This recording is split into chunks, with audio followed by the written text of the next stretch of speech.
Kukatpally Sahasravani murder కేసులో ఇంకా దర్యాప్తు కొనసాగుతుంది.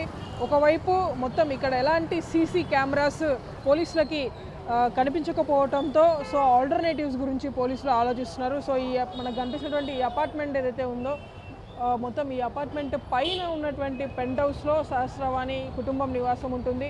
సో ఇవాళ ఉదయం వారి తల్లిదండ్రులు ఇద్దరు కూడా ఉద్యోగ నిమిత్తం వాళ్ళ తండ్రి ఒక స్థానికంగా ఒక వర్క్ చేసుకుంటూ ఉంటాడు. సో వాళ్ళ మదర్ మాత్రం ఒక ల్యాబ్ టెక్నీషియన్గా ఆమె ఉంది. ఇద్దరు కూడా 9:15కి ఇంట్లో నుండి వెళ్ళిపోయారు. సో ఈరోజు సహస్రవాణి స్కూల్కి కూడా వెళ్ళలేదు.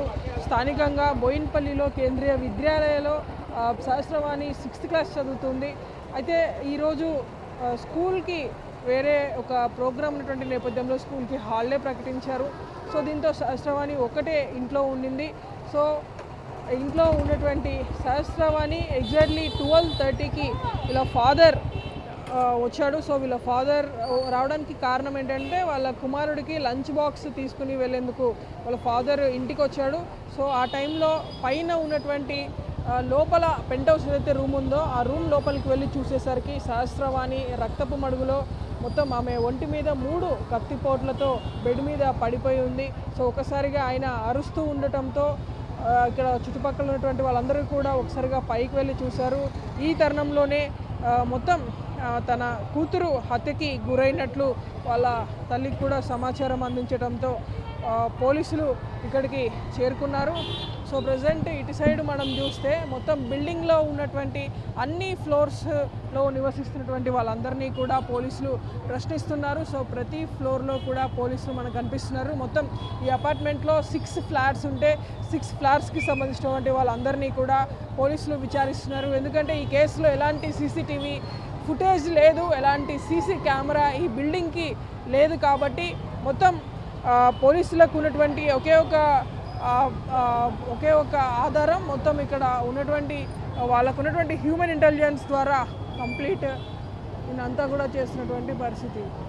సో ప్రజెంట్ ఒకసారి మనం ఇక్కడ చూడొచ్చు. కంప్లీట్ ఇక్కడ నివసిస్తున్నటువంటి వాళ్ళ అందరినీ కూడా పోలీసులు విచారిస్తున్నటువంటి దృశ్యాలు చూస్తున్నాము.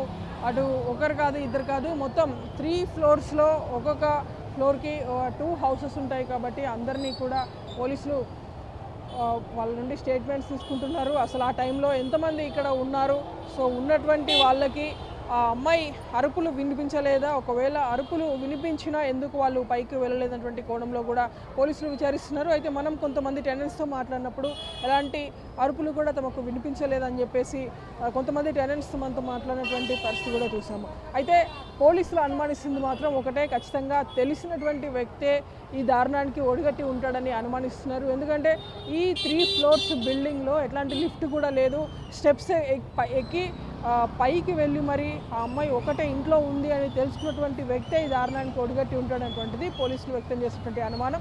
అండ్ దట్టు తను ఇంట్లో ఒకటే ఉన్నటువంటి తరుణంలో ఇన్సిడెంట్ అయింది కాబట్టి ఖచ్చితంగా ముమ్మాటికి తెలిసిన వ్యక్తి పనే అనేటువంటిది పోలీసులు వ్యక్తం చేసినటువంటి అనుమానం. మొత్తం 4 బృందాలను కూడా పోలీసులు ఈ దర్యాప్తులో ఏర్పాటు చేశారు.